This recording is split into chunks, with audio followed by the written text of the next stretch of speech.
And now, weighing in out of the blue corner, Josh the Punk Thomson. 100%. And on the other mic, he weighs in from the red corner, Big John McCarthy. Well, hello and welcome to the Weighing In Podcast. It is a new week and we got more stuff to talk about. Nope. George, you were shaking your head. No, that's why I stopped. Oh, sorry. I was dancing. Have you not? We're leaving this in because this is great. Have you not watched what he does throughout the show? John, no. You've got to watch. When we talk, he goes. I can't because I got to put you up on my screen so I see because he's off to the side. He makes some of the best faces. I'm telling you right now. He makes like the duck lip face thing. He does so many. Yeah, see, there it is. He does it all the time. And he's like he's really listening and he's like agreeing, and sometimes he's like, ooh, I don't know about that. Ooh, and he obviously didn't like your intro, so he was like, hey, you know what? He's sitting there. I was dancing. He was dancing. It's 5 a.m., baby. Come on. So it is 5 a.m. in the Pacific, but it's 8 a.m. where I'm at. It's nice. It's wonderful. And my man is sitting there at 7 o'clock. Mm-hmm. It is a wonderful day, and we're going to talk about the fights coming up. We're going to talk about all kinds of cool stuff. How you doing at 7 a.m.? Oh, man, this is better than 3 a.m. The only difference is like right now, I mean, I normally take my son to school, so John ruined that today for me, but it's okay. It's a once in a while thing. It's what I do. It's what I do. Guys, I want you guys all to understand. John, as of the last couple months, has been a little bit high maintenance, so I've been having to work around John. Fucking total diva status. But you got a big special occasion coming up. You're heading out to California, right? For Arizona. Arizona for your son. Arizona. Yeah. And one of the things that I wanted to bring up was that, when you were refereeing all around the world, almost every weekend you were gone. You said one of the things that you kind of regretted was like there were certain events in your kids' lives that you would have went back and been like, nope, I don't care. That event's not as important to me. And I want to make sure I go to my son or my daughter's event. Absolutely. Those are the things that you would take back. It's funny because I'm going through a little bit of that, right now. Obviously, like there's times where you're like, man, I want to go here. I need to go to this event. Maybe there's some business that I can get done there. Meet with some people that I need to meet with. But my daughter's graduating from preschool, and everyone's like, oh, it's just preschool, and I'm like, it doesn't matter. It's once. It doesn't matter. Yeah. So you'll miss it, and it'll never come back around. Your daughter's never going to graduate from preschool. This is true. This is true. I don't care if it's preschool. Don't miss it. These are things that I think, I'm doing a new show with my buddy Rich Chow and Bobby Lashley, and we talk about this dad podcast thing. And one of the things that I definitely want to bring up, and especially when you come out to visit us for once, it'll be nice. I will. and just talk about those type of things. Where do you separate the father, the business, and work, and then the family life? And how do you not separate as much to make sure your family's taken care of? I'm going to be honest and sit here and say it. It's the people that, the people that are like super successful, that business is everything. Yeah. And they don't, they push that to the side. That's what my wife is there for. Hey, I'll come back and I'll take them someplace yeah, you're super successful, but you don't realize what you're missing until it's gone. And then when you can't get it back, because there's certain things in life, look, I don't care how much money you have, you can't get it back. You're not going to make that moment happen again. You can't be part of it. And you just look and you go, at least in my position, I look and say, made the wrong choice. You know what? Just be a man and say, I was wrong. Yeah, there's a lot of... And I was, multiple times. There's a lot of things that I've noticed just by moving to Texas that have changed me as a person and changed us as a family. One of them is that, in California, I was lifelong friends with a lot of people that were there. And I'm a social drinker. And so you can find almost 3 to 4 days a week to be a social drinker. Because like, oh, hey, I have a company party. Why don't you come with me? Meet me. There's a bunch of people there that I'd like you to meet. That's on a Wednesday. Okay, Thursday. Okay, we're at my buddy's DJing at this place that my buddy owns. Go there, can drink then. Then Friday, Saturday, Sunday is just football, like night, whatever it is. It could be out. You can find nights to drink, be a social drinker every single night. Here, You can't. It's very rare. Like last night, I went and had dinner with Rich and his family and got the kids together. You know, Rich and I had a beer. That's it. We were done. We're like, okay, we got to get back home and like, you know, get the kids to bed. It's a different schedule. It's a different lifestyle. I've also noticed that the parents around here, they really, there's no time. Like, hey, you want to get the kids together and play at the park? You know, like we'll meet you guys down there. You play for an hour, hour and a half, and then, you know, they're done. And they're like, okay, I'll see you guys on Monday at school. It's like, that's kind of in California, it's like, no, let's go have dinner. Let's go do this. Let's go do that. Like, it's a full day schedule, and just learning how to separate, you know, hey, this is family life. And he's like, we got to get the kids home by this time and get them in bed because, you know, I've noticed a huge difference in my son and my daughter when I get them to bed earlier. And it just seemed my daughter the other day, she's such a little wit. Your daughter is absolutely, first off, one of the most gorgeous little girls there is. So funny. She's a sweetheart. She gets it from her mama. Daughter. It's so. And man, she has got an attitude. Oh yes, though. she does.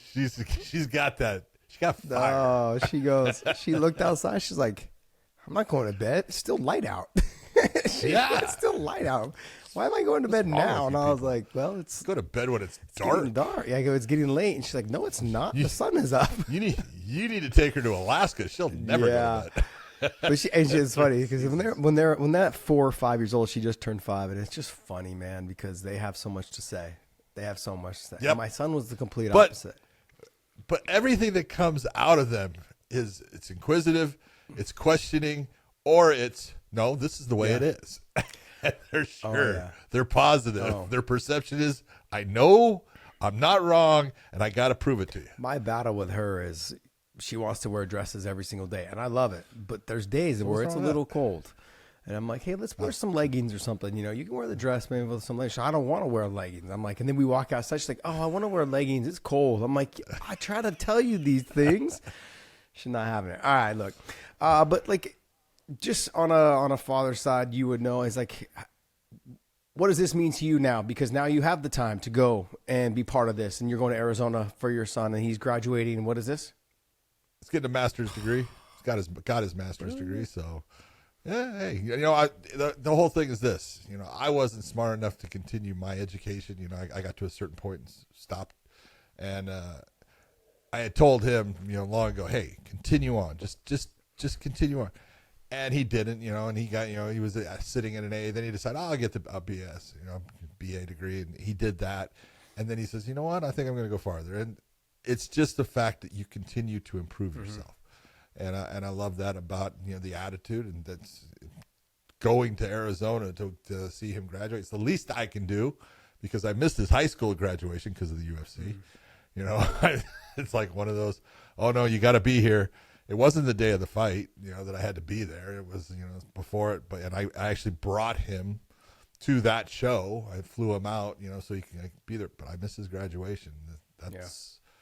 It weighs on me. I'm a terrible fucking father.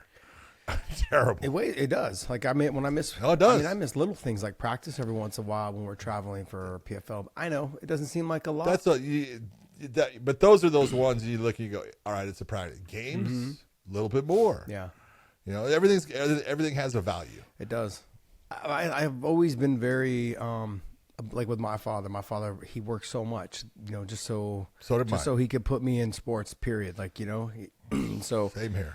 Yeah, he worked so much, and it was like he very rarely could make my wrestling matches because they were during the week at 4:30, 5 o'clock, 5:30, but he couldn't make them, you know. And so unless I wrestled tournaments on the weekend, and normally I got rides, you know, with the school or with, you know, friends, whatever it was, because he had to work on the weekend also. So he tried to make, if I made it to Sunday, you know, for the second day, he'd be there, but you know, that's about it.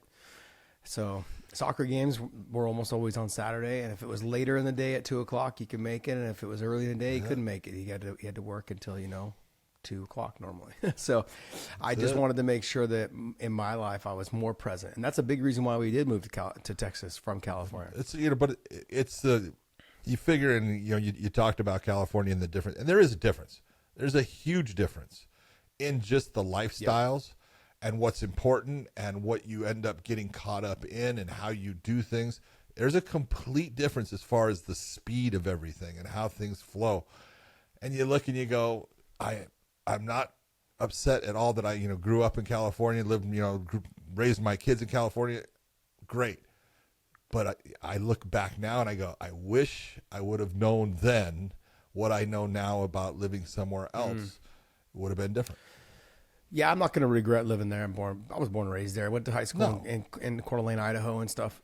I love both places. It was actually kind of eye-opening to know, and I'm hoping that my son gets the same thing, is I grew up there, and then around 11, 12, I moved to 12, 13, I moved to Coeur d'Alene, actually Paradise, and then we moved out of there after 2 years, and then went to Coeur d'Alene. So I lived in different areas, but it was definitely eye-opening. When I came back it was like more of, I'm excited to be here. I'm in the city again, and this is great. You're driving fast. Everything's around. It was definitely different. But then I also learned to read people a little bit better. You knew what kind of people you wanted to have more in your life. Not a lot of the people in California. Like, I met the ones that I really wanted to have near me, and we're still friends to this day. And then the ones, in Idaho, I'm still friends with them to this day. Like, it worked out, man. I've got lifelong friends, in little pockets around the U.S., which is kind of nice, and a couple overseas also. But yeah, lifelong friends is pretty fun. All right, hey, we're gonna just go ahead and jump in into this. Is this a fight night? This is a fight night. So we're gonna jump into this fight night. Well, actually, it's a fight night, but it's not at the Apex. It's in St. Louis. Okay, I'll take it though. Hey, I'm glad these guys are they gonna have a crowd? Yes. Right there, thank you. Which is fantastic. Please stop. It's the way it's supposed to be. Can we do less of the Apex? I'm not saying all of it. I'm not saying we need to get rid of all of them. Hold on.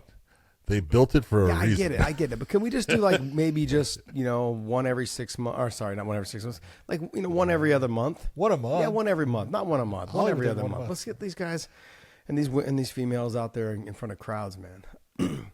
Got to help the sport grow as much as we possibly can. But, John, let's go ahead and get right into it. Let's go right into the main event. You got Derek Lewis versus Rodrigo Nascimento. He's a striker for the most part. And so you look at the matchup and you go, well, Derek Lewis likes to strike.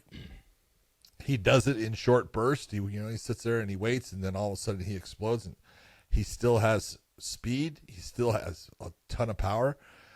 If he gets on top of Nascimento, I don't care what jiu-jitsu Nascimento knows right now, you don't want to be on the ground underneath Derek Lewis. He is a ground and pound killer as far as the amount of power that he puts on the shots, and your head doesn't have a whole lot of places to move. So, I look at this, someone's going to end up going to sleep, especially at 5 rounds. You take a look, and it's going to be one of those this is the exact matchup, if you're Derek Lewis, that you're looking for. The guy that will not be looking to just take you down. The guy that's going to be looking to throw, and that's usually the guys that Derek does well against. John. You're watching George. No, I'm laughing because you said someone going to sleep, and I said maybe the fans. It was in my mind. It's the first thing that popped up. Nah, it's not, Nascimento, obviously Derek, he's been beat and he's been put down with shots and stuff, and Nascimento can throw. I just look at it, the more technical guy is Nascimento. The more powerful guy is Derek Lewis. So you would think at heavyweight one of them is going to crack the other and break that shell, but Nascimento doesn't have the wrestling, I think, to get Derek Lewis down. No, I don't think so. And so he maybe has a little bit of a grappling game, but it's not going to be enough to get Derek Lewis. So he doesn't want to be on bottom of Derek Lewis. We know that. Nobody wants to be on bottom of Derek Lewis. I want to know who has bigger hands, Brock Lesnar or Derek Lewis. I wonder. I'd like to pull that up. But Andre the Giant. Yeah, I saw the guy has the Guinness Book of World Records hands, but he's got something going on. Like his arms and they're like swollen the whole time. So, but man, I can tell. I will tell you this. Like I've shook hands with Brock and shook hands with Derek and shook hands with Shaquille O'Neal, and Andre the Giant is the only person that ever made me feel like a child as far as the size of his hand. He shook my hand, and that dude's fingers are about that big around. I mean, and it's like nothing to do with his height or anything. He's not as tall as they said, anything like that. He has the biggest hands I've ever seen on a human being. They're freaking unbelievable. I mean, it's like, okay, I got this Coke can right here. Now my hand's pretty big. Okay. His hand would be all the way to the top. okay, making it look like it was a can of 6-ounce V8. Okay? I saw the documentary the dude on him. was and unbelievable. It was how he would just kind of smash it, and kind of hold it like this and smash it this way. It was pretty funny. And I'm thinking to myself, dude, nah, that looks like a baby can, like one of those mini cans. And no, but it was a full size can. He had the biggest hand. I was like, because you know when you grab someone's hand and like the palm of their hand, your fingers they don't go around; they're kind of extended. That's what it was. It was like a bear's paw, and I was just like, holy fuck, how big is your hand? I'm looking down at his hand. It's like, yeah, I always made sure I dated girls with really small hands because it made my winky look bigger. But that's about it. I made sure. I always looked at girls' hands. Okay, a little small, cool. Yeah, it'll look good right look there. Big to her. That's good. You got to think. You got to be smart about it all. You're thinking ahead. That's the way to do it. Absolutely. But look, I look at this fight could be someone getting knocked out, whether Nascimento gets knocked out or Derek Lewis gets knocked out. Someone could go to sleep, and the fans could too if this thing goes past 3 rounds. It could end up being a snoozer. But I think honestly, Derek is kind of being put into a position where he's got to continue to deliver some big shots. Because if you're not going to continue to deliver knockouts, then the UFC's like, hey, what do we need heavyweights for? I can have somebody I can spend more time main eventing these young up and coming heavyweights. You got the Tom Aspinalls, you got the Cyril Gons, you got the Almeidas, you got certain fighters in there that we can help try to build up. And so, but Aspinall's pretty built up. He's the interim champ. He's kind of the champ right now, John. He's kind of. Come on. I mean, you got John Jones kind of ducking him, asking for the Alex Bahia fight over Tom Aspinall. Is he? He's asking for everybody. Yeah, but him, I know. But notice how he only brought up the Alex thing after, so who should I fight next, Tom or Alex? And I'm like, I know he's not ducking him. I get it, but look, it makes sense to take the easier fight. It just does. Like the guy that can't wrestle at all. It has no grappling. Like, could you hold it? Did you not see his call out or his challenge to Anthony Smith? You didn't see that? So John Jones did? No, freaking Alex Bahia. Oh, really? Alex Bahia basically said $50,000 on the table. I will give you my back. Hooks in. You have 5 minutes to submit me. If I don't get submitted, you lose. If I get up at any point where I get up and away from you, it's over. Knocking you out. But you can try to submit me, choke, armbar, anything like that. You got 5 minutes. And now supposedly Anthony said, it's on. Let's do it. UFC Fight Pass. Alex is feeling a little more comfortable with his jiu-jitsu training and what Glover I'm sorry, but Glover's a stud, man. Him. Glover's a stud. He's brilliant. He understands what he needs to do. He gets it. He does. All right, let's go next fight. Joaquin Buckley got his wish. He'll be fighting in St. Louis. Not the main fighting event. In his hometown. But the co-main event. I'll take it. It's not bad, is it? But is it a little bit? How's the pressure? He's never. I don't know if he's ever fought in St. Louis. I think it's a small show. Like I want to say, what was it? Finney show. What was that? I think he fought in that one time in St. Louis. St. Louis had Titan fights and Shark fights. I know that they did them there. And Shamrock. Okay, there you go. Okay, but I know Titan fight was there because I cornered Baroni there. Yep. Yeah. Joaquin Buckley and then Ruziboev. Look at Ruziboev's good. He's had a lot of experience. He's a tough dude. He's got good skills everywhere. He can be beat, but he is not an easy task. And so this is, Buckley dropping himself down to what I think he should be in the welterweight division. I think it's the right size for him. I think it's the right weight class. We're going to see exactly where he's at because this is a tough matchup. They're not giving him an easy fight. This one's tough, and he's going against a skilled guy, and he's got a lot of skill. Buckley has really gotten better as far as being able to control distance, make the fight, the engagements happen when he wants, and he's got power. There's no doubt about that. Can I say something? Look, we saw him in Bellator. We've seen him around him when he came into the UFC too. He was 85, 70. Let me just kind of point this out. Fighters will, when they start to gain name recognition, that gives them confidence. When they start seeing that they're in the bright lights, they start seeing themselves as a co-main event. They start realizing that people are paying attention to them. You'd be surprised what they start doing. Of course, I don't want to put in all this work. And I don't want to be cut down to 170. Then people start paying attention to them. People start giving them the publicity they deserve. They start talking about them. Now all of a sudden, you know what? Do I just want to be a fighter at 185, or do I want to be a 170 pound, maybe an opportunity to fight for a title or make a run at a title? They start doing things to better themselves and better their career. And that's the one thing that the UFC does very well. Gives them a platform to feel the love from the fans. And that love gives them the energy to do whatever it is that they want to do. Why can't fighters have that in life and everything? It's so weird to me. Like, they need to have recognition from the fans. And I get it. I understand, because that's where we're in that business. I understand that. Yeah. But it feels like they all of a sudden, the only one that never really did was Kelvin Gastelum. He's like, nah, I'm good. But, Robbie Lawler fought 85, fought 2. Kelvin's gone up and down his last couple fights. He'll be. I think he'll stay at 170 for right now. Yeah. But like, he's the one that kind of was like, I don't really care. Yeah. Like, I'm going to do what I want. It's just killing me to do it. I understand. He is that real true tweener. Where Buckley, I didn't look at him as being like a real tweener. No, he can make 170. It just didn't seem like he is heavily muscular. He is. He carries a lot of muscle, especially in his upper body. Mm-hmm. Big arms, big chest, shoulders, and stuff. He's got that pop. But I'm glad to see him staying at that 170, because I think he can make a real run. Josh, the only people that give him nothing but the people that give him trouble, and this could be Ruziboev, people that just say, "I'm just going to wrestle you. I'm going to take you down." And make him work at stopping the takedown, or if they get him down, then he's got to get himself back to his feet. You can go back to Bellator. It was Logan Storley was like, that was his kryptonite. A guy that could really wrestle and just, took and just mauled him on the ground. He couldn't get away from him and stuff. But his wrestling has gotten better. His grappling has gotten better. His ability to get up, his framing, everything that he's doing, it's better.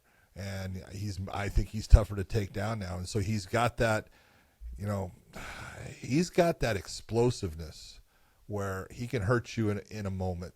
Just you go back to the Impa, Kasaganai fight where, that spinning kick, how he pulled that off. First off, I go, okay, you're of a different breed anyways, because I couldn't have done it my best. And he's just now, like you're saying, I think he's got that confidence. He believes that he can fight with anyone now. Before, he would say, say it and stuff, but inside, I don't know if he truly believed it. I think now he does believe it, and he can make that run. When they go, like, when you notice fighters leave from like Ryzen or PFL and Bellator, and they go to the UFC, I think they kind of question themselves whether they belong there or not. It's that step they feel like, okay, look, I've always wanted to be here, just haven't got there yet. Now that I'm here, do I belong here? I think now that he's had some ups and downs at 85 and 70, more ups though, more ups. But now that he's finally finding his stride, you can see a change in him when he notices this feels like home now. The UFC feels like home. When you show up to a presser and you get on the mic and begging Dana White to fight you in St. Louis, now that you feel comfortable enough to do something like that. I mean, that makes you feel like who Dana is, who the matchmakers are, it gives you that freedom. Like, you've had conversations with them in the halls at events, and you understand that, like, they know who I am. They know that I'm going to probably joke around a little bit, but this is what I want, and I want to go out there and show you what I want. Dana's been always very clear. If you want a damn fight, speak up, Yeah. And we'll do the best we can to give it to you. Dana loves you doing his matchmaking because all he's got to do is look. I like that. Mm-hmm. And as soon as he goes, I like that matchup. Hello, it's going to happen. I agree. But you take a look at his last fight. Joaquin's last fight against Luque. Mm-hmm. I mean, he looked fantastic in that fight. Every bit of it. And you can take a look at all, and you never know with time and everything and how things change. But you could look at the top people, and Bilal Muhammad is a guy that wrestles well. But he didn't have the success against Luque in the way that, Joaquin did. You just look and you go, man, he's at that level. No, he's getting there. I'd like to see him maybe fight a Colby Covington. Yeah. Yeah, See, that's like the perfect matchup that says, okay, exactly where are you?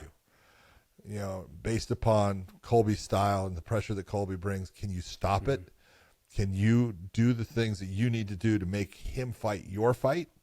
You know, I think he can. I really do. I got a lot of love for the way that Joaquin Buckley fights. Alonzo Menifield versus Carlos Ulberg. Great fight. Man, it is. Ulberg, the technician, you know, Menifield becoming more of a technician, super strong, super powerful, he's really gotten way smarter in his attacks. He used to just be a brawler and mauler and just use that athleticism that he had, and now he's controlled. He's able to go farther in the fight. He used to get tired. He doesn't do that now. Ulberg is just an outstanding kickboxer, and his grappling has gotten better. I don't know if he's good enough to keep Menifield from taking him down at times. I don't think so. And that might be the difference. Yeah, I don't think so. I think Menifield, if he's smart, he won't keep it on the feet too long, but he will engage in the combinations enough to get him to overcommit, to get Ulberg to overcommit and try to get the easier takedown. If you can get him reaching, get him lunging, get him stepping in hard, to get in deep on the takedown, put him on bottom, make him work from that bottom position is as much as you can, especially early in the fight to start slowing him down.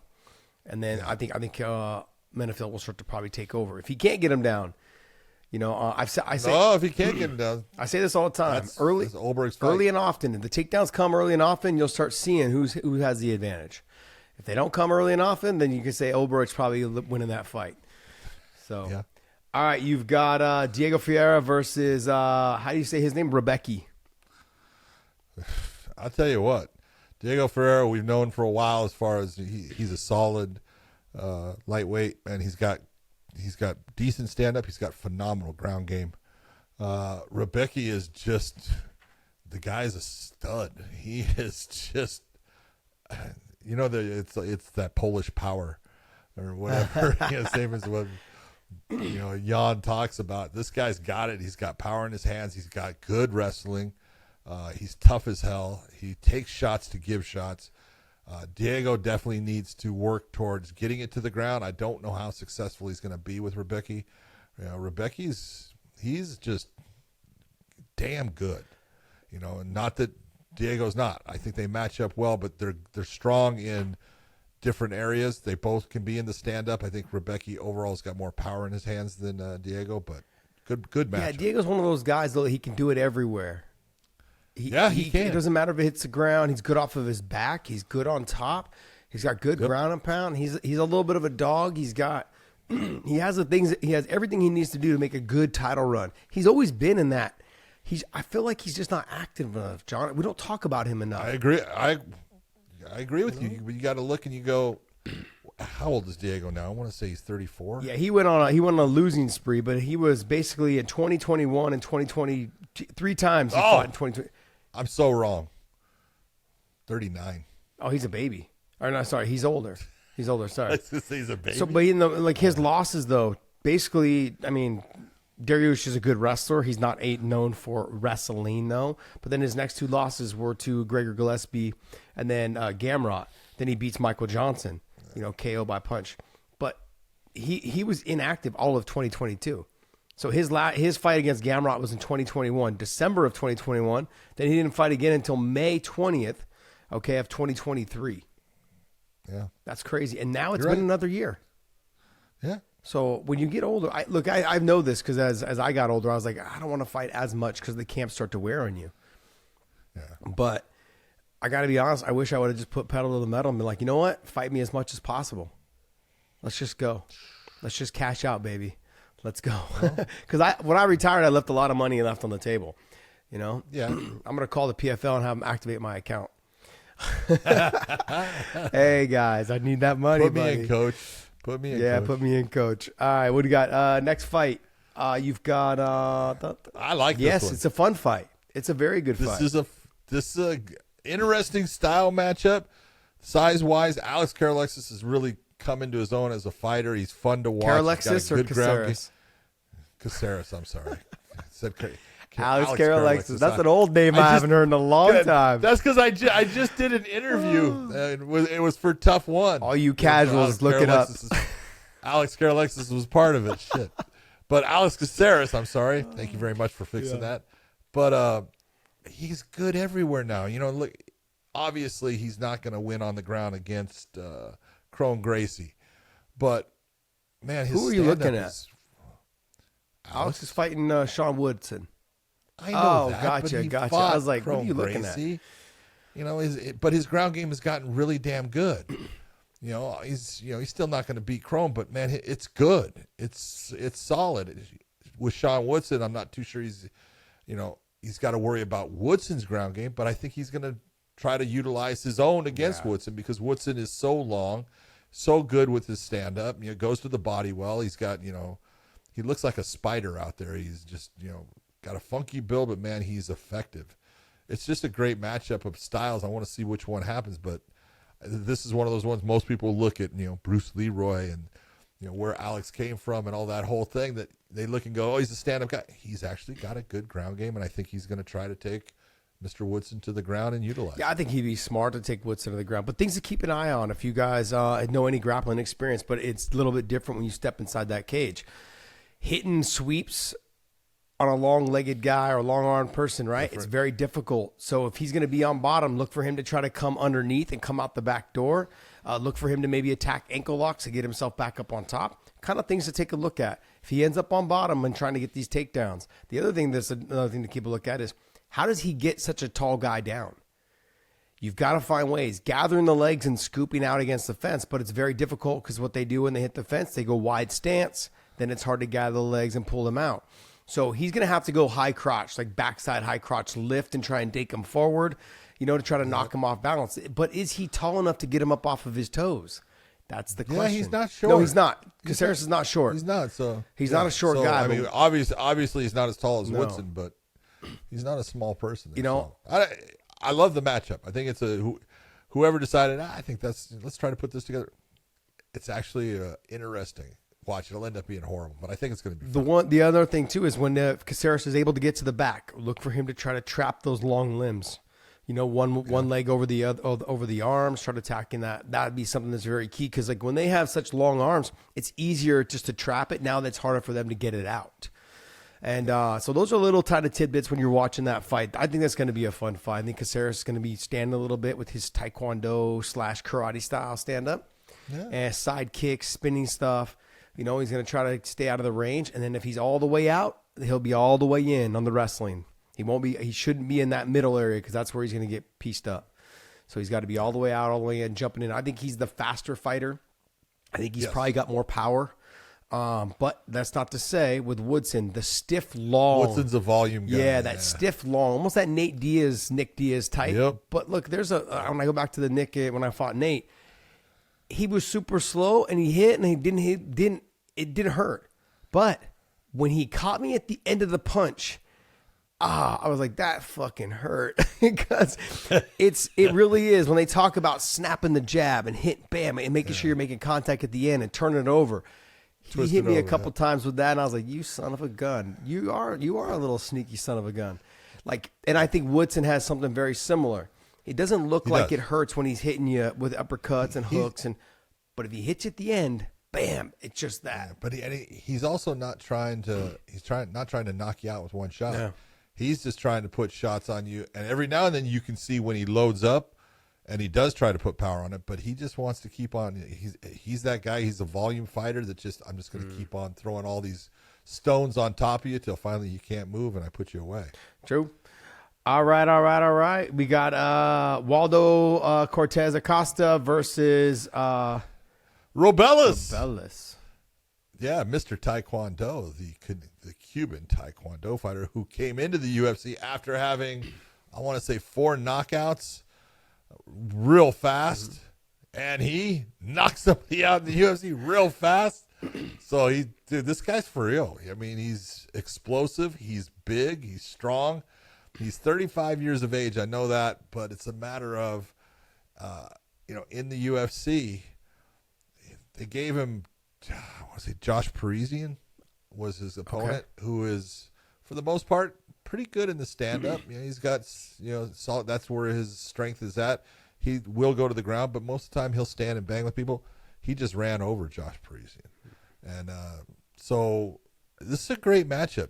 Cortez has had that where he's been in the UFC longer. We saw him in Bellator. He was undefeated for a while. He just had his first loss a little bit ago, but he's got good stand-up, but he doesn't tend to push the pace on the fight. I think he's going to have to throw to keep Rubelis off. Yeah. All right, next one is Trace Hooper versus Borshchev. We got Ben Askren's son, I love Chase Hooper. Well, and he's growing into his body, so obviously he's the better grappler. He's a good grappler. He's solid on the ground. He's not, Borshchev is out of Team Alpha Male, and he's a solid fighter. Good kickboxing. He's got a good ground game. It's not bad, but he definitely brings the volume and brings the pressure. And I don't know if Chase at this point still can match up in the stand-up, and he's going to be diving, Imanari rolls, all kinds of things to try to get the fight to the ground. Not the position you want to be in going into today's MMA. No, Chase is still not there yet. He's still very young. Dealing with someone who's a full man. Slava is someone that can really put it on you and come forward, make you break under pressure. Chase is, look, when you're struggling to get guys to the ground, it just starts eating at your cardio. You start panicking a little bit, then the takedowns don't come, then the grappling turns to shit, and then you're getting hit in the face. This is not a good setup. And then look, these guys over at Alpha Male, they can all grapple. They can all wrestle. They can all grapple. Yep. Chase can have a hard time. I mean, I'm surprised the UFC is him being so young. Why are you doing this? You can't survive over at Alpha Male if you can't grapple. Yeah. You can't survive. You can't wrestle. You can't hit a guillotine. You can't. You're gonna get booted. They're like, we're done with you, buddy. Or you're gonna get choked out a lot. Yeah, that's true. Next fight. All right. Terrence McKinney against Esteban Ribovics. I like Terrence McKinney. You talk about is there a butt? Is there a athleticism. butt coming? Well, it all comes down to, look, if he wins, it's fast. If it goes into the second round, you start to go, uh-oh, it could be trouble. And so, he's got to show that he has the ability to go into the later rounds. I don't know if you take, if you look at his record and everything, how many times he's been into those later rounds, but it seems to be his kryptonite. And we know he's a fast twitch muscle fiber guy. He's explosive as hell, and that's why he's got that fast twitch. But man, you've got to be able to get into the second round and third round and still be able to perform, because you're not going to just overwhelm everyone. It's just not going to happen, especially the higher levels. Look, with McKinney, you said exactly what I was going to say. He's got to get him out of there in the first round and a half. I can't even explain how, if you know that conditioning and cardio is your problem, you've got to try to find a way to work around that to make yourself better in camps, whether it's Shark Tanks, whether it's more sprints, whether it's, longer distance running in between. Track work. Something. There's got to be something. Work on the track. I mean, like for me, I spent my life on the track, man. I fucking hated it. But I mean, I ran long distances. I hated it. But, my sprint work was one of the best. I felt like it was one of the best, man. We did 880s, 440s, and then we did 100s, and then we did, 50s, and then we did 40 liners. I mean, we did a lot, and every Saturday we did that, mixed in with a couple days during the week, depending on the body. But, man, you've got to make adjustments to your cardio and your conditioning to make sure that you have enough to keep going. The fight that I'm most excited for is the return of Tisha Pennington, my bad. Congratulations after having her baby. Tisha Torres. Yeah, they both have a beautiful, I think it's a little girl, right? But they have their hands full. She has her hands full with the Tabitha Ricci. Oh, as far as she had her hands full with the kid too. I thought you meant with the baby. Yeah, no, of course. It's all good. Yeah, she definitely does. Tabitha Ricci is. They're very similar. In a lot of ways. The way they fight. You got to figure Tisha was called the Tiny Tornado, and she is. Tabitha Ricci's good everywhere. She's got a good ground game. Tisha's got a good ground game now. She started off more as as a stand-up fighter, but she's got the full game as far as her wrestling is good now. She can take people down. She can stand with them. She doesn't have a ton of power, as far as she's more of a volume, and she likes to really get after people, throwing a lot of combinations. She'll sit there and she doesn't throw a whole lot of ones. She goes after those combinations. Tabitha Ricci, on the other hand, you're taking a look at someone.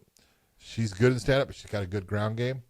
They match up well. The question is time off, and you brought up the fact that many times, the ladies come back from having a baby, and they're better, they're meaner, they're tougher. Yeah. So we're gonna see if that's who Tisha Torres is. Keto George, I mean, he talked about it. Like once they have babies, man, they got the mama strength. Something happens to them. I mean, I feel like, look, you've seen in the Olympics, and I've said this for I don't know how long, and I got laughed about it, is that females don't hit their prime until that 34, 36, 38, and especially I think in the sports industry, we've seen Olympians come in and, and they're 41, 42, win gold medals or place. I mean, that's pretty damn impressive after having 2 or 3 kids, taking that time off to go have a baby and come back.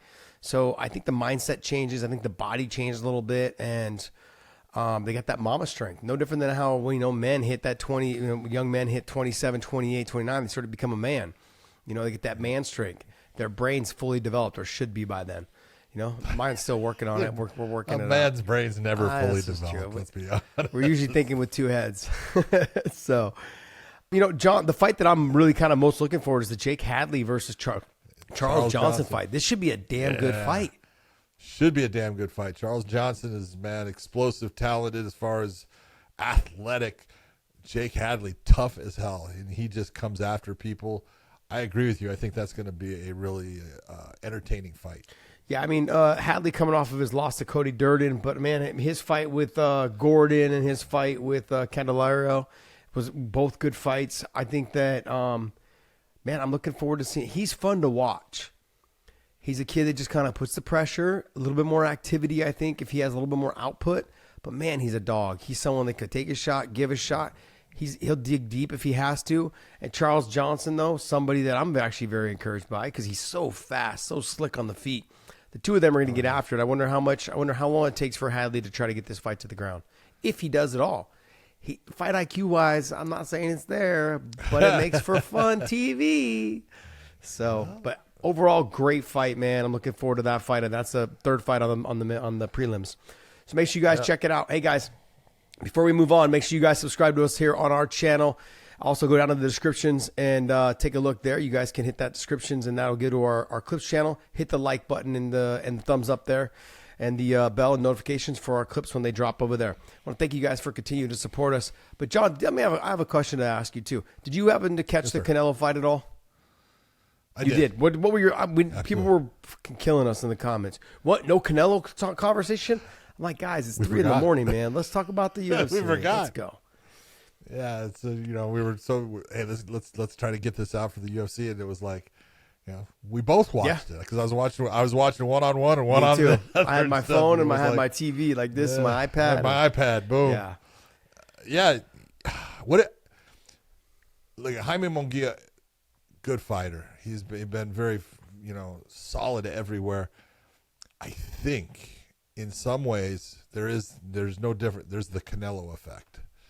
And I think in some ways, Jaime went in there with the Canelo effect. Like a Jose Aldo effect. Yep. We saw last week. Yeah. Same thing.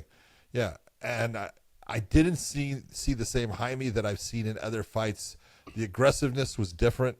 He didn't go after him the same way that he normally does, go after his opponents and stuff. The body attack was there at times, but not the same. And Canelo Canelo basically was Canelo, and the uppercut that he hit him with. Holy that would have put Keto George down.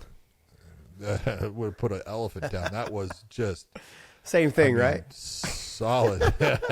He's like, I don't know. Nah, he lost 400 pounds, bro. You're not keto. You're not an elephant anymore, brother. So, I mean, I look at it, and it was a good performance by Canelo.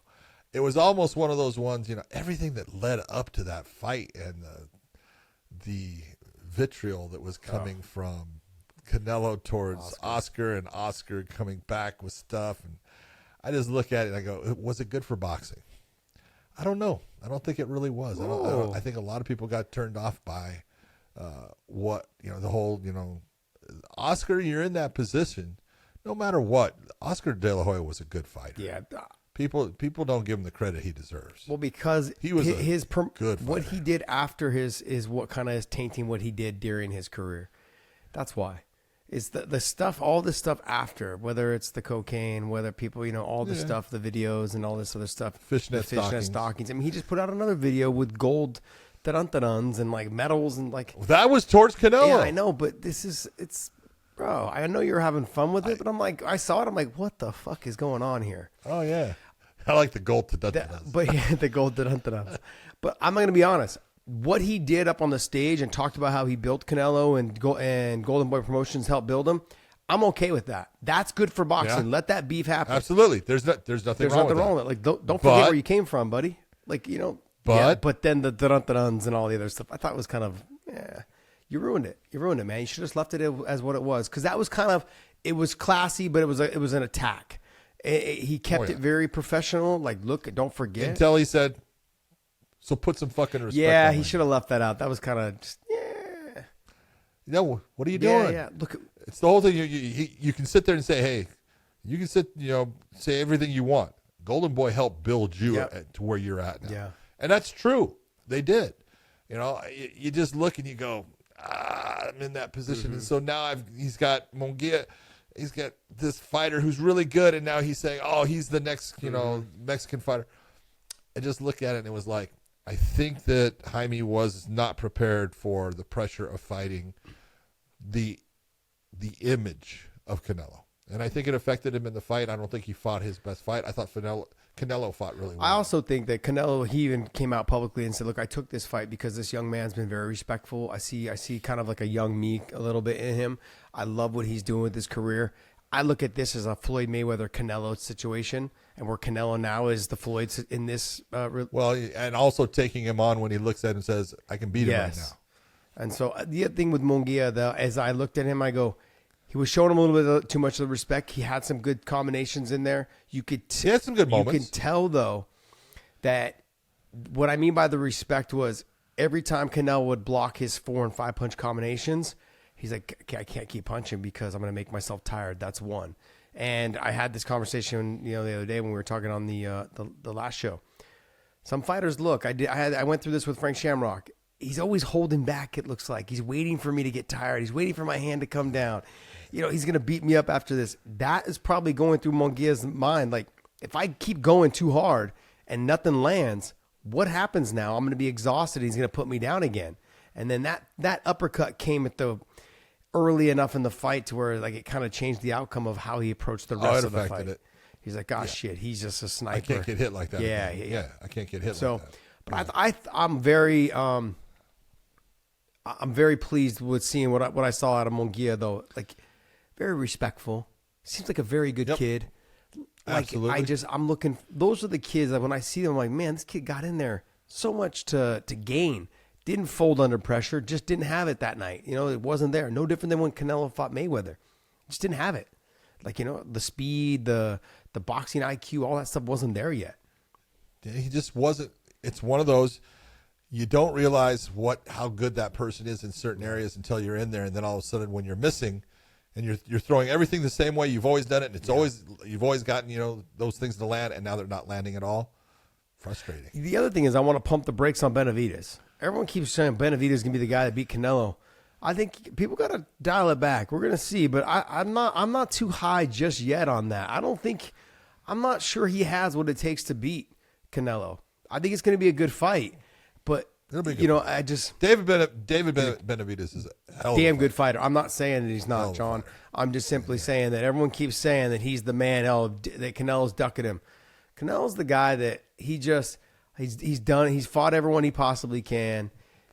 Like, he's never going to make everyone happy. Everyone's expecting him to, you keep ducking, you keep ducking. No, I'm not ducking, man. I'm going to spend some time with my family right now.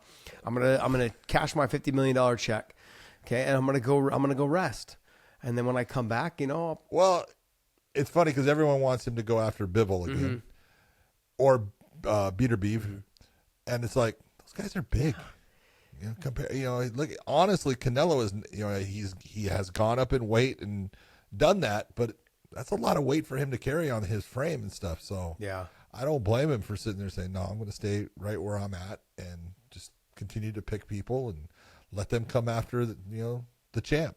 And he's just had a remarkable career. He absolutely has. I mean, huge fan. I love just the fact that we call him Cinnamon. Around my house, we call him Cinnamon. So, but there was one other thing I wanted to talk about. I'm going to go back to last weekend's card, the pay-per-view. And there was something that, look, now that we got a lot of flack, and I'm bringing this up because we got a lot of flack when we were working for Bellator. You guys are Bellator, simps and all this. Is that a term there, George, for us? Simps? Okay. I'm trying to keep up with the millennial talk. First off, don't call me a simp and don't call me sis. Okay. I don't know what it is. Is it sis or is it sus? Whatever it is. Okay. Anyways. So look, I'm going to look through this. Look, I looked at, you got Bonfim, you got Ruffy, you've got the Barboza, the female on that card. I'm going back through this. Let me see. You got Brito. There's some up and comers that I want to talk. You got Silva. Let me go back into the main card. You got, Ursig was obviously the highlight in the talk and the conversation. I think Martinez. Yeah.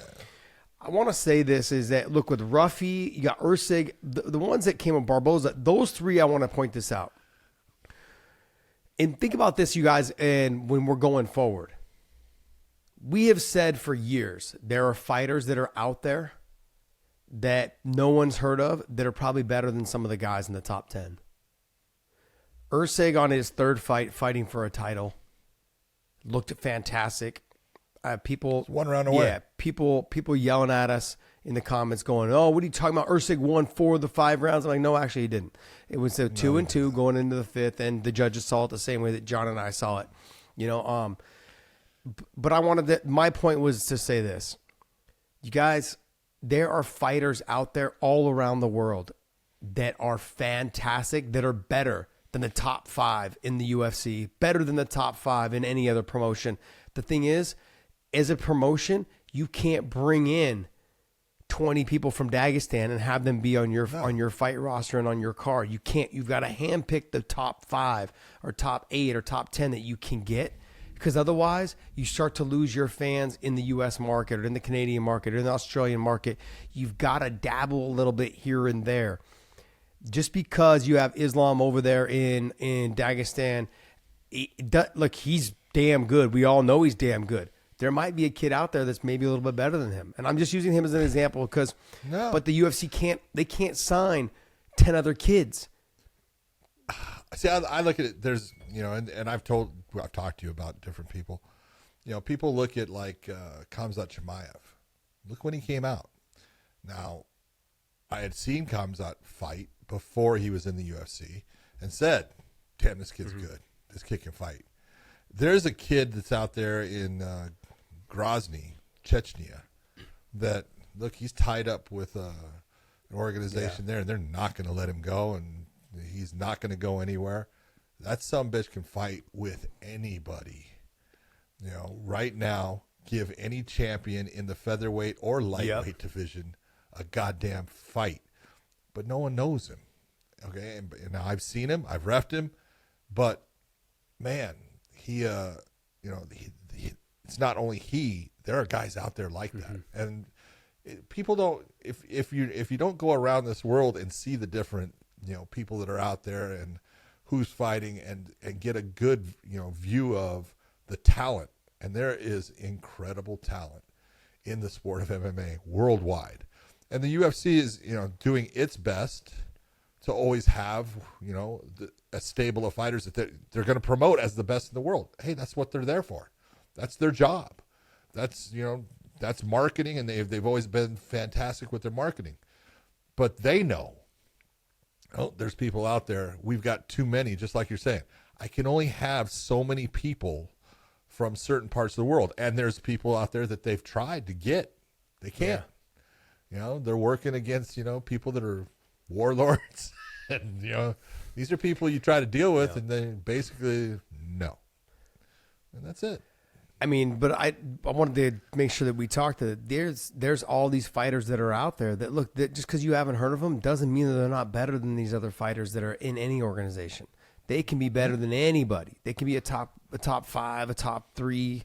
They might even be the best in the world. And those promotions that you said, warlords, those promotions may end up holding them because those fighters sell tons of tickets and help make their promotion. Yes. You know, they're not giving that up because the UFC called. They're like, nah. I mean, sometimes the UFC can finagle a little deal here and there. You know, but every now and then they can, but not always. Not always. That's the thing. You know, and that was the UFC not only can do it, but like Bellator had to jump through some hoops too to get a couple fighters. Oh my God! From to come over from Russia, and so there was, and not just that. Like in Brazil, there's there's tons of fighters in these areas that are fantastic fighters. So when we tell you that not all the best fighters are in the UFC, we're not trying to be that way because you work for PFL, you work for Bellator. I'm not saying that against the UFC. No, it's not. I say it. No. That is not in any way putting the UFC. The UFC brings the best people they can. Yep. But unfortunately, they're not always able to get everybody they want. Yep. And if you look at guys like Ruffy and this young girl, what was her name? Barboza. If you look at them, like they are fantastic. First fights in the UFC, they made it look easy. They looked phenomenal. Absolutely crazy. Usyk, third fight, fighting for the title. And you could arguably say that he should have won if he didn't make one mistake. You know, like that's kind of where our MO, what we were talking about is that he should have won that fight had he just had a little bit higher fight IQ in a tough situation against someone who has been there, done that, you know, against the champ. So I just look at it is start keeping an eye out when the new people come in, which ones stand out to you, which ones that you think like, man, where's this person been? Why have we not seen this fighter? It's because sometimes they can't get out of their contracts in those little small Sometimes shows. it's visas. Sometimes it's all kinds of different things. I mean, look at Chimaev right now, right? They're having visa problems. That's why they're having to fight him over there. They can't fight him over here. There's another fighter right now that's going through some visa problems too. I think in the PFL. Anyways, I'll let that all come out on its own. But yeah, it's but just keep an eye out on some of these young fighters that are coming in, man. They are fantastic. They may make it look easy, you know, pump the brakes on them a little bit, but let's also too prop them up, man. There's a ton of fighters out there. Just want to give that little bit of love. Keto George sent me this photo, John. I'm going to send it to you because I asked the question: whose hands do you think are bigger, Brock Lesnar's or Derek Lewis? But then you said Andre the Giant. Well, obviously Andre the Giant's hands are way bigger because here's a picture of Brock Lesnar, and then that is his hand inside Andre the Giant's hand. Look at his side. He's got a whole nother finger ahead of his fingers. I don't know if you can see that. I'm telling you, it was. We're gonna have Keto George pull the picture up. He can put it on the show. And then yeah, just good stuff, man. Good stuff. John, anything else you want to chat about before you jump on an airplane? No, everything's good. I'm looking forward to this UFC. I think it's actually going to be a very fun card. I'm glad it's in front of an audience in St. Louis. It's going to give it a little bit more electricity, more excitement. So happy for it. For everybody out there, I hope everyone is doing well. And you just keep on putting dresses on your little girl. Yes. We will see you.